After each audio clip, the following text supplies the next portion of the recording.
नमस्कार, किस्सा कुर्सी का देख रहे हैं आप। मैं हूं आपके साथ मिशा बाजवा चौधरी। लोकसभा चुनाव के दंगल में 5 चरण पूरे हो चुके हैं। 425 सीटों पर वोटिंग हो चुकी है। अब छठे चरण की बारी है, जो बहुत ज्यादा इंपॉर्टेंट पड़ाव है।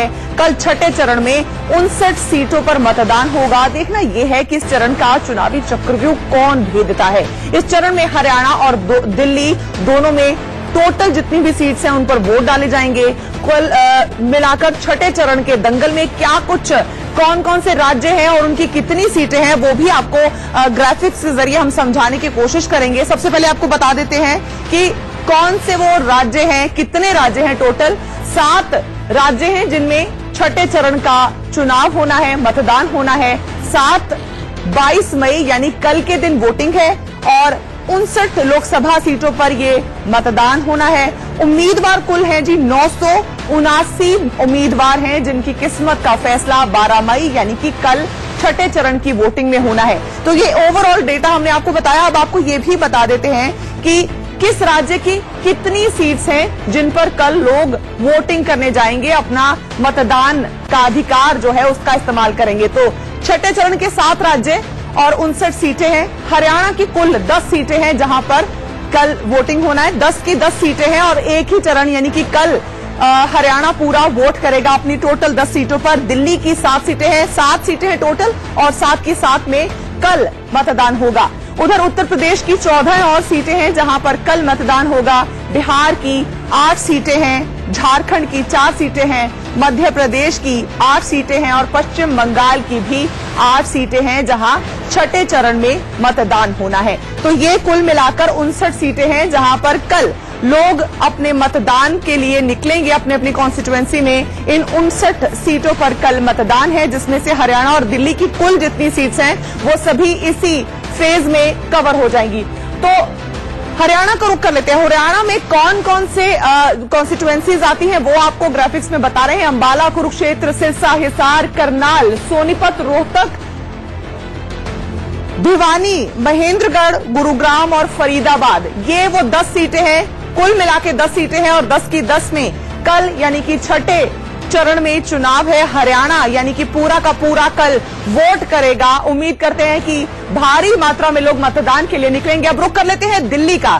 दिल्ली में भी कुल 7 लोकसभा सीटें हैं और 7 की 7 पर कल वोटिंग होगी। Chandni Chowk, north east Delhi, east Delhi, Nai Delhi, north west Delhi, north east Delhi और साउथ दिल्ली में कल वोटिंग है। ये टोटल 7 सीटें हैं और 7 की 7 में कल चुनाव है। यानी कि कल छुट्टी का दिन है, संडे है। दिल्ली वालों को अपील करेंगे इंडिया न्यूज कि आप सब निकलिए और अपने मत का इस्तेमाल जरूर करिए। अब रुक करते हैं सबसे बड़े प्रदेश की। वो बड़ा इसलिए लिहाज से भी है क्योंकि सबसे ज्यादा लोकसभा सीट्स इसी राज्य में है। उत्तर प्रदेश की बात कर रहे हैं हम। उत्तर प्रदेश में 14 सीटें हैं, 80 में से 14 सीटें हैं जिनमें छठे चरण में वोटिंग होना है। सुल्तानपुर, प्रतापगढ़, फूलपुर, इलाहाबाद, अंबेडकर नगर, श्रावस्ती, डुमरियागंज, बस्ती, संत कबीर नगर, लालगंज, आजमगढ़, जौनपुर, मछली शहर और भदोही। ये वो 14 सीट्स है जहां पर कल चुनाव होगा। और अब बिहार का रुख कर लेते हैं। बिहार में 8 कुल सीटें हैं जिन पर 12 मई को मतदान होना है छठे चरण का। आपको कौन कौन सी कॉन्स्टिट्यूएंसीज हैं ये 8 वो बता देते हैं। ग्राफिक्स आपके सामने हैं। तो वाल्मीकि नगर, पश्चिम चंपारण, पूर्वी चंपारण, शिवहर, वैशाली, गोपालगंज, सीवान और महाराजगंज में कल चुनाव होगा। 12 मई को चुनाव होगा। रुख करेंगे झारखंड का। झारखंड में 4 सीटें हैं जहां पर कल मतदान होना है। गिरिडीह, धनबाद, जमशेदपुर और सिंहभूम, ये वो 4 सीट्स हैं जहां पर झारखंड में कल चुनाव है। रुख कर लेते हैं मध्य प्रदेश का। अब तो मध्य प्रदेश में 12 मई को छठे चरण में कहां मतदान होना है वो कॉन्स्टिट्यूएंसीज आपके सामने हैं। कुल 29 सीटों में से 8 पर कल वोटिंग है। वो 8 सीटें कौन सी हैं? मुरैना, भिंड, ग्वालियर, गुना, सागर, विदिशा, भोपाल और राजगढ़। ये वो 8 सीटें हैं जहां पर 12 मई छठे चरण के चुनाव होने हैं। पश्चिम बंगाल का रुख कर लेते हैं। पश्चिम बंगाल में कुल 8 सीटें हैं जहां कल मतदान होना है 12 मई को।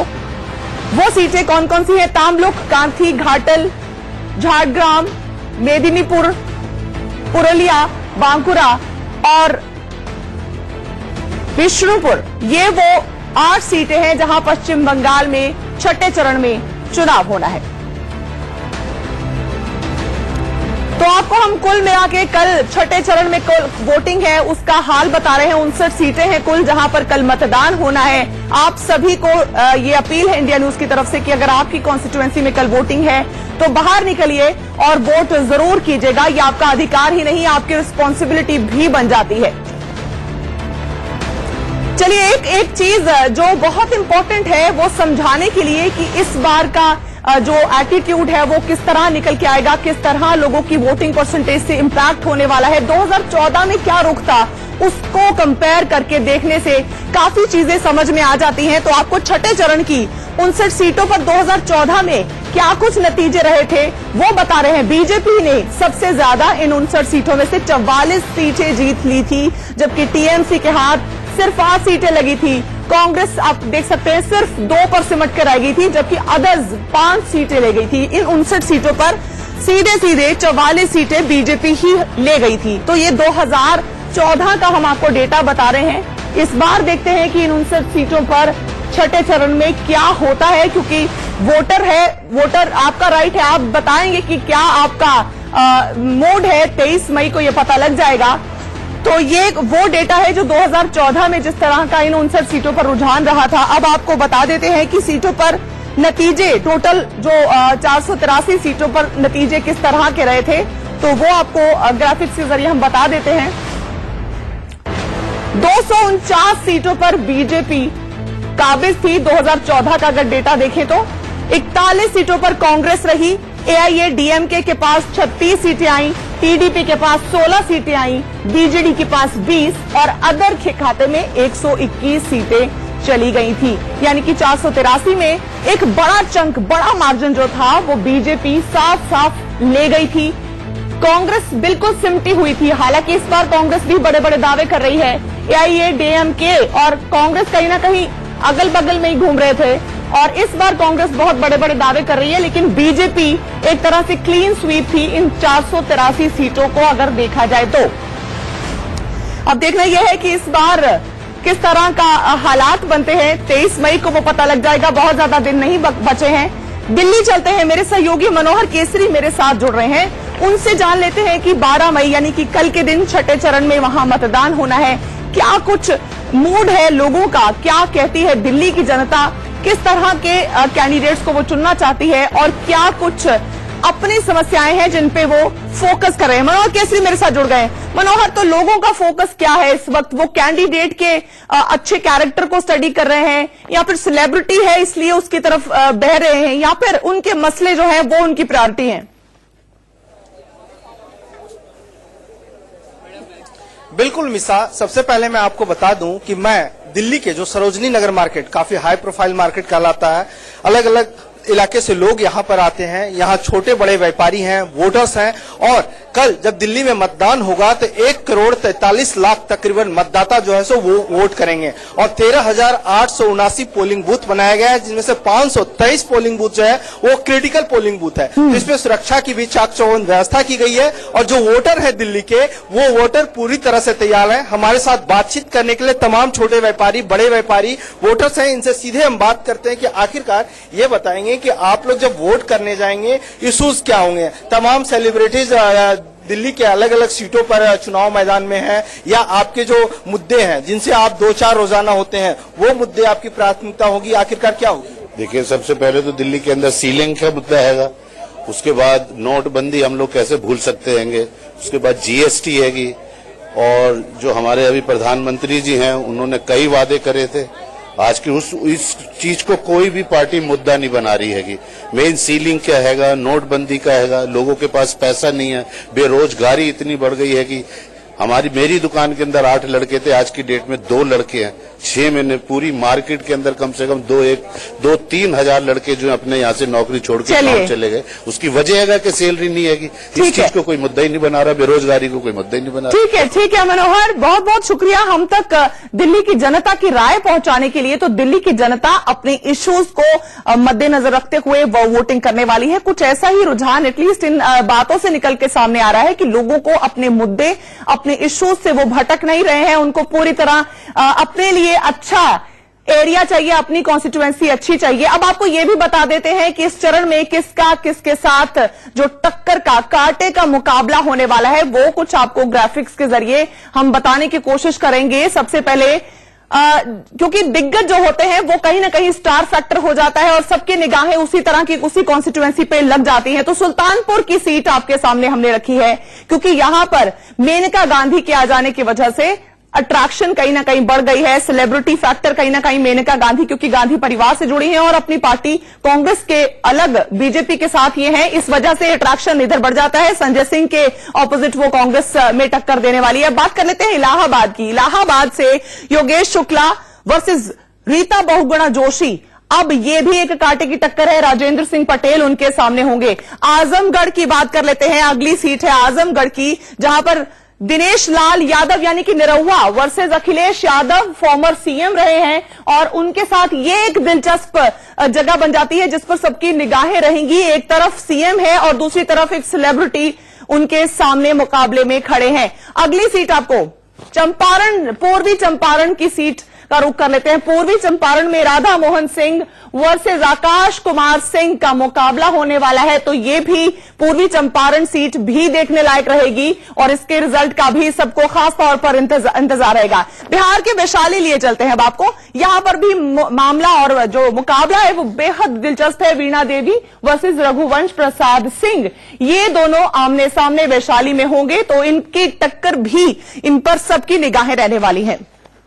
चलिए एक बार फिर से लौट चलते हैं कल होने वाले मतदान की तरफ। 12 मई यानी कल 7 राज्यों की 59 सीटों पर मतदान होना है। ये 7 राज्य और यहां पर कौन कौन से वीआईपी कैंडिडेट्स हैं, कौन कौन सी कॉन्स्टिट्यूएंसीज ऐसी हैं जहां पर कांटे का मुकाबला है, वो आपको बता रहे हैं हम ग्राफिक्स के जरिए। तो अब बात करेंगे उस सीट का जिस पर सबकी निगाहें रहने वाली है, क्योंकि वहां मुकाबला जो है वो कांटे का होने वाला है। तो आपके सामने अखिलेश यादव आजमगढ़ से कैंडिडेट हैं, कद्दावर कैंडिडेट हैं, और इनके सामने बीजेपी ने उतारा है निरहुआ को, जो कि भोजपुरी फिल्म एक्टर सेलिब्रिटी हैं।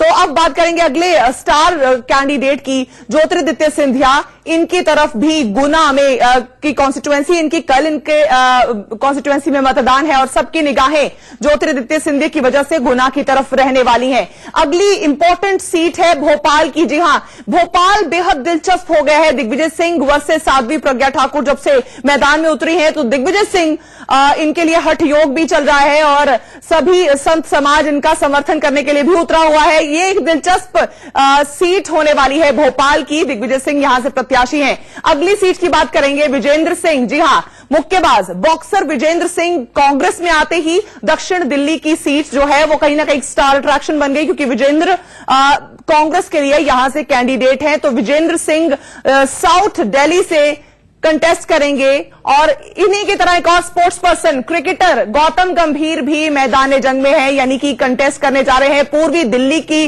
सीट से गौतम गंभीर है। आतिशी जो कि आपकी कैंडिडेट है, उनके साथ इनके बहुत सारे मतभेद चल रहे हैं, बहुत सारी कंट्रोवर्सी चल रही है। उसी बीच गौतम गंभीर की तरफ सबकी निगाहें रहने वाली हैं। संजय शर्मा मेरे सहयोगी मेरे साथ जुड़ गए हैं। दिल्ली की वो किस सीट पर इस वक्त मौजूद है, सबसे पहले उनसे ये जान लेते हैं और साथ ही ये भी जान लेते हैं कि दिल्ली का मूड क्या है। बाराबंकी इलाके में वो इस वक्त संजय मौजूद है। संजय, दिल्ली का मूड क्या है, दिल्ली के लोग वो क्या सोच रहे हैं, कल वोट करने जाना है, कितना उत्साह है दिल्ली वालों में, पहले आप ये बता दीजिए। माफ कीजिएगा, बाराबंकी दिल्ली नहीं, मुझे गलत इंफॉर्मेशन मिली थी, वो उत्तर प्रदेश में है। उत्तर प्रदेश के लोगों में वोटिंग को लेकर 14 और सीटें हैं जहां पर चुनाव मतदान है कल। किस तरह का उत्साह है लोगों के अंदर?